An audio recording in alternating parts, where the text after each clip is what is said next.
pumista muna ako dito sa gilid kung saan malapit ko saan ko dinrap yung unang booking na inatid ko. So abang-abang mo tayo kasi para hindi tayo laging nalalagasan ng sobrang dami ng gas. So, para hindi tayo malugi sa biyahe natin ngayon.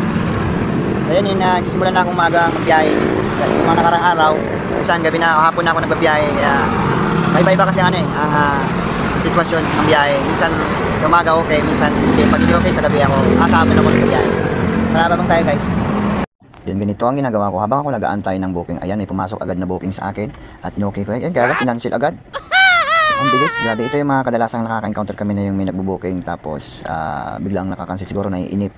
So yun, nag-aantay-antay pa ulit tayo ng pasok ng booking sa aking Joyride dashboard. So yun mga katopi, medyo may katumalan talaga ang pasok ng booking dito sa area namin. So hindi pa kasi masyadong pamilyar yung Joyride Angkas dito sa Laguna. So mangilan-ngilan pa lang naman kasi yung nagjo-joyride.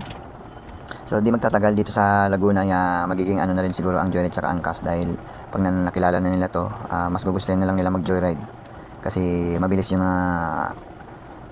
biyahe kumpara sa mga sumasakay ka sa jeep.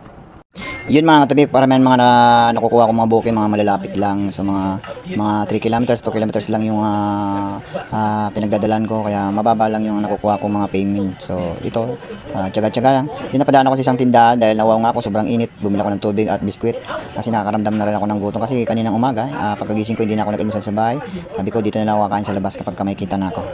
So ganun kasi naghahabol tayo ng mga oras ng mga passenger. May mga oras kasi mga passenger dito sa umaga, alas 5, alas 6, so tinangali na ako kanya, mga alas 6 na ako nakaalis. So ngayon medyo tumutumal kasi wala na masyadong nagbubok. Yung mga nagbubok sa Joyride isa mga pumapasok sa trabaho umaga. So marami kasing pabrika dito sa Laguna. And after 15 minutes kong pag-aantay, wala pa rin bumapasok na booking sa aking dashboard Joyride. So lilipat tayo ng pwesto, so kung saan yung meron papasok na booking. Kaya yun mga tapi, minsan wala naman tayong magagawa kundi talagang kailangan natin maglagari. Kasi hindi tayo pwede maghintay dito sa isang pwesto lang, kasi kung wala naman talagang nagbubuk dyan. So pupunta tayo doon kung saan yung maraming gumagamit ng Joyride. So lipat tayo, balik tayo doon sa kung saan ako nakakuha ng booking.